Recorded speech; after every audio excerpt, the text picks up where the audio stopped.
Last week of school is a very dangerous time. Not dangerous in a life-changing documentary kind of way, dangerous in a very specific teenage way. The kind where no one has homework, no one has discipline, and absolutely no one is making solid decisions. The hallways feel different. The lockers are half open, random posters are peeling off the walls, and there's this weird end-of-year energy in the air that makes every bad idea feel completely reasonable for at least 5 full seconds. There we were, in slightly chaotic school outfits, standing in an almost empty hallway like we were about to attempt something legendary. Not important, not necessary, just legendary. And in that moment, with the confidence of two people who had never once respected their own limits, we decided to sprint. Full speed, no brakes, no plan, no objective. Just motion.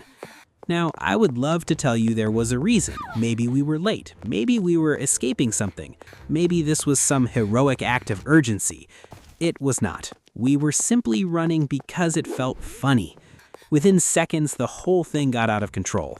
What started as running turned into flailing. Then I saw it, a metal pole attached to the wall. And for one brief, beautiful, catastrophic second, my brain offered a terrible solution. Grab the pole, stabilize, recover, survive. What actually happened was far more educational. The second I grabbed it, my momentum made a choice my body had not agreed to. I swung. Fully. Like some low-budget cartoon character who had run out of physics and entered pure nonsense. For one glorious instant, I was horizontal, suspended, airborne, a human warning label. And then, impact. Wall, floor, spiritual evacuation. There was a silence after that. That should have been the end of it. It was not. Because from around the corner came the one sound guaranteed to turn harmless stupidity into immediate panic. Keys jingling, heavy footsteps, authority, security. At that point, no sensible plan remained available to us, so naturally we chose the worst one. Freeze, drop, pretend, commit to the world's least convincing play dead performance ever attempted in an academic building. It was a complete disaster.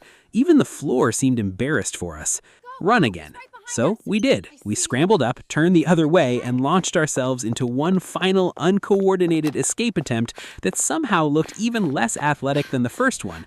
By then, we weren't running for freedom, we were running because we had already gone too far to stop with dignity. And that is how we almost got detention during the last week of school. Almost. Because later, sitting in detention, hair messy, lungs still recovering, pride completely unusable, there was only one honest conclusion left. It was a terrible decision. It was avoidable. It was deeply embarrassing. And yes, absolutely worth it.